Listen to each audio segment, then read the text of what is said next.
So, our topic for Tuned In this week is about finances and how to honour God with our finances. And we've had various discussions happening. You will have seen all the different posts that are available for you to read. And yeah, we just wanted to dig into this topic a little bit further. So, today I'm here with Anna from Urban Saints. So, Anna, maybe you could introduce yourself and share a little bit about what you do at Urban Saints. Yeah, so I'm originally from Germany, but I've lived in the UK over 10 years now. And my role with Urban Saints is setting up youth groups and then so with a focus on mentorship. That's so cool. Awesome. So, as I mentioned, we're looking at finances. Anna has very kindly said that she will share with us a little bit about debt and what the Bible says about debt. So, in our culture, we hear a lot of talk about debt, whether it's buying a house and having a mortgage, whether it's applying for your student loan, whether it's buying a car on finance. It's like everywhere we look, really. And so, we wanted to kind of look at what the Bible says about debt. So Romans 13:8 says this: Let no debt remain outstanding, except the continuing debt to love one another. And we want to kind of explore what that means for us today, because it's virtually impossible to escape debt entirely, especially if you want to go to university and things like that. So, before we kind of dig into that a little bit further, maybe you can share a little bit about your background, Anna, and like how that's kind of influenced your thoughts on debt. Yeah, so I've grown up, and me and my siblings are very different, so I think it's also a personality type. But I always thought debt is a bad thing. I do not, under any circumstances, want to go into debt. And I think that's how I try to live, even when I had little money, rather than going into debt. Oh, I can survive it. I'm like, how can I not spend money? So sometimes I would walk an hour to the bus station, so I wouldn't pay the pound 70, and just so I could save that money so I could buy food with it or something. But you know, is that biblical? That's then what I had to wrestle with. Is that just what I was raised with? Just trying to avoid debt, thinking it's really bad and going to cause loads of consequences. Or is that biblical as well? Yeah. Do you want me to share more on that? Um, no, I think that's great. I think that makes sense. Sometimes it is a bit of a wrestle to balance it, isn't it? Between like, yeah, it's a fine line sometimes. So yeah, so the Bible kind of says don't have debt, and you've obviously come from a background where you've kind of taken that on board.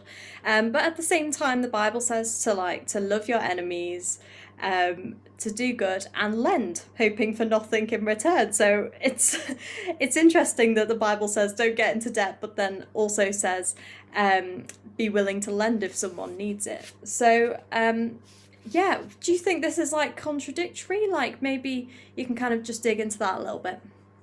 Yeah, I don't think it's contradictory because in some ways, if we go into debt, we almost enslave ourselves. And let's say I take out a loan for a computer or a loan for a car or whatever I think I might need, then I have to pay it back. If I don't pay it back, I get a bad credit report. And if I have a bad credit report, I can't buy a house later on in life, or I can't have the wedding I want, or, you know, and so I think it's it's one of those wise things that God is telling us, that really going into debt lets us enslave to something. And is that worth being enslaved to? Sometimes I'm not sure debt is a really bad thing. I think it's helpful to get on the housing ladder in order to own your house. But with that, again, come conditions that the lender gets to tell you how to use your house, how to do decorations in your house. And that's crazy. And I don't think that's how we were intended to live. I think we were intended to live freely. And so I think if we give as people of God, I think God is calling us not to put these restrictions on others. And there in the Old Testament, there were the years of Jubilees, where if we lend to people after 7 years, you have to forgive them all the debts. That seems crazy to us. But in a way, God is trying to help those who are poor, who need to lend money because they need to survive and to live that life to the fullest. And those that have more money to learn that generosity that God has really given us. And because if I think about it, all I have comes from God. And the days I have much, that comes from God. The days I have little, that comes from God. So, it's It's just viewing it holistically. Oh, this is God, and I can bless people through it, and I can rely on God in it. Yeah. Yeah, no, that makes loads of sense. I mean, the way you put it suggests that maybe we need to view everything as just being God's. It's like ultimately then it's not about us in any way. And so we can be generous to others freely, and we can, I guess, spend freely with God's guidance as well. So yeah, so I'd say it's more about like having your priorities in the right place and not finding your security in the money. Would you agree with that?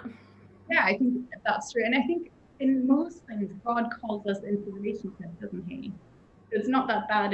Debt in itself is bad, but have you talked to God about taking out a loan? And have you prayed about him providing in another way? I had a friend praying for a car that broke, or whenever that broke, prayed for another, and God provided 3 times in a row.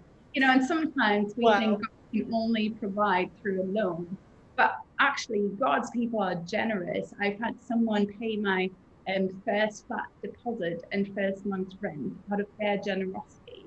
And that is incredible if we see God provide in those ways through the people of God.